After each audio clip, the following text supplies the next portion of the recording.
Hi అండి. ఈరోజు వరలక్ష్మి వ్రతం సందర్భంగా అమ్మవారికి 5 రకాల ప్రసాదాలు తయారు చేశాను. అవేంటో చూయించబోతున్నాను. ఫస్ట్ మామిడికాయ పులిహోర అండి. రైస్ వండి పక్కన పెట్టేసుకొని అందులోకి ఇవి పోపులంతా వేసేసుకొని అన్నీ ఫ్రై చేసుకుంటున్నాను.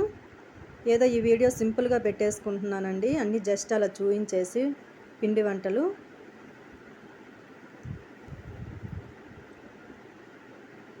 ఇప్పుడు ఫైనల్గా మామిడికాయ తురుము కూడా వేసేసుకొని ఈ రైస్లో వేసి కలిపేసుకోవాలి. లాస్ట్లో సాల్ట్ వేసుకొని పచ్చి కరివేపాకు కొంచెం కొత్తిమీర కూడా వేసుకొని మొత్తం కలిపేసుకోవాలి. ఇప్పుడు ఒక ఐటెం ప్రిపేర్ అయిపోయిందండి.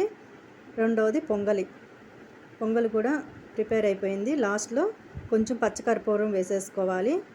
పొంగలి కూడా రెడీ అయిందండి. పప్పు పూర్ణాలు, పప్పు ఉడకబెట్టేసుకున్నాను. పిండి కలుపుకొని అందులో ఈ పప్పు సుకీలు చేసిన ఉండలు వేసుకొని ఇలా గరిటెతోటి డీప్ ఫ్రై వేసుకోవాలి. ఇవి మాత్రం 3 రకాలు చేశానండి. లాస్ట్లో వడపప్పు పానకం కూడా చేశాను.